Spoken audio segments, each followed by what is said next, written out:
Aduh, ini passwordnya di sini apa ya? Kuncinya apa ya? Kak, mulai Kak. Oh, ya. Shalom.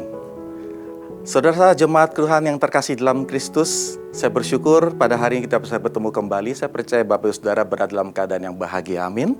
Minggu ini kita sedang belajar bagaimana kita menjadi keluarga yang berbahagia. Apa sikap-sikap yang penting yang menjadi kunci supaya kita bisa mengalami kebahagiaan daripada Tuhan. Nah, oleh karena itu pada hari ini kita akan belajar dari kitab Matius pasal yang kelima, ayat yang ketiga dan keempat yang berbunyi demikian. Berbahagialah orang yang miskin di hadapan Allah, karena merekalah yang empunya kerajaan surga. Berbahagialah orang yang berduka cita, karena mereka akan dihibur. Dua kunci yang pertama ini penting sekali untuk kita miliki, supaya kita boleh berbahagia Bapak Ibu Saudara. Nah, yang pertama adalah mengenai miskin di hadapan Allah. Sebetulnya terjemahan yang sebenarnya yang asli atau yang sesungguhnya adalah bagaimana kita menjadi miskin di dalam roh, ya. Artinya bagaimana kita menjadi orang yang perlu menyadari bahwa roh kita membutuhkan Tuhan lebih dari segalanya. Firman ini mengajarkan kepada kita dengan kata asli petokos yang berarti seperti seorang pengemis yang tidak memiliki apa-apa sama sekali. Sehingga kita hanya boleh mengandalkan Tuhan.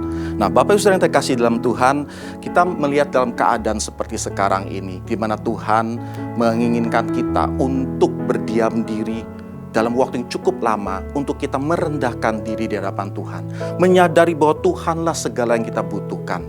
Di dalam kitab Amsal pasal yang ketiga, ayat yang kelima sampai ketujuh, berbunyi demikian. Dalam pasal yang ketiga dikatakan bahwa percayalah kepada Tuhan dengan segenap hatimu. Akuilah Dia di dalam segala lakumu, dan janganlah menganggap dirimu sendiri bijak, tetapi takutlah akan Tuhan dan jauhilah kejahatan.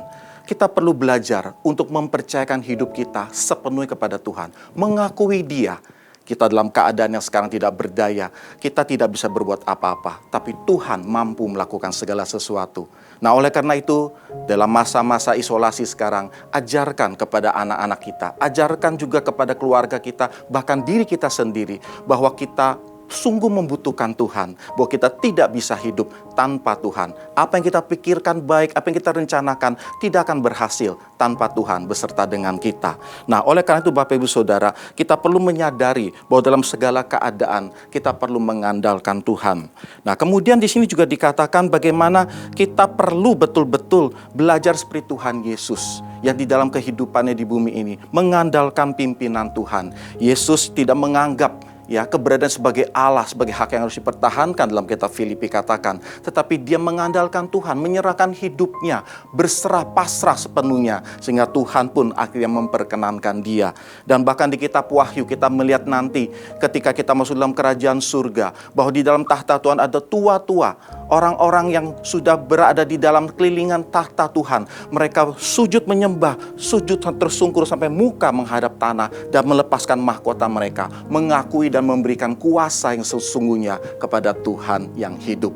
Nah, itu yang pertama yang perlu kita pelajari. Oleh karena itu, kembalilah kita untuk mengakui keberadaan Tuhan dalam hidup kita. Dan yang kedua, dikatakan berbahagialah orang yang berduka cita.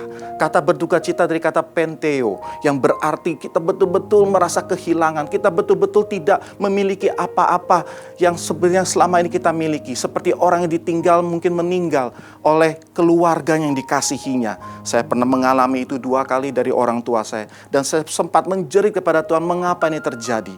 Tetapi Tuhan berkata, kepada orang yang berduka seperti itu, Tuhan akan datang, parakaleo, untuk memberikan penghiburan. Seperti seorang anak yang sedang menangis sedih, kemudian ayah atau ibu berkata, mari nak, datang kepada papa mama, nanti papa mama berikan penghiburan. Demikian juga kita harus datang kepada Tuhan, supaya kita yang berduka saat ini, mungkin kita kehilangan pekerjaan, kehilangan orang yang kita kasih, kita datang kepada Tuhan dan Tuhan memberikan kepada kita penghiburan. Penghiburan dari Tuhan, dari Allah Roh Kudus, itu melebihi daripada yang dunia bisa berikan.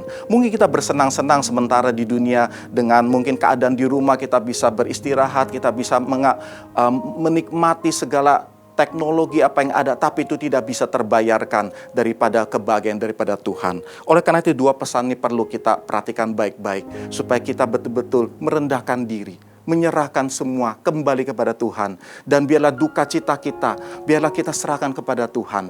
Dan kita lebih baik berduka bukan untuk diri kita, tapi berdukalah untuk orang-orang yang sekarang juga sedang menderita di dunia ini. Karena firman Tuhan dalam Mazmur berkata, barang siapa yang menabur dengan mencucurkan air mata, berduka bagi dunia yang terhilang ini, maka mereka akan pulang dengan membawa berkas-berkasnya. Yesus berkata, marilah datang padaku, semua yang letih lesu dan berbeban berat, aku akan memberikan kelegaan kepadamu.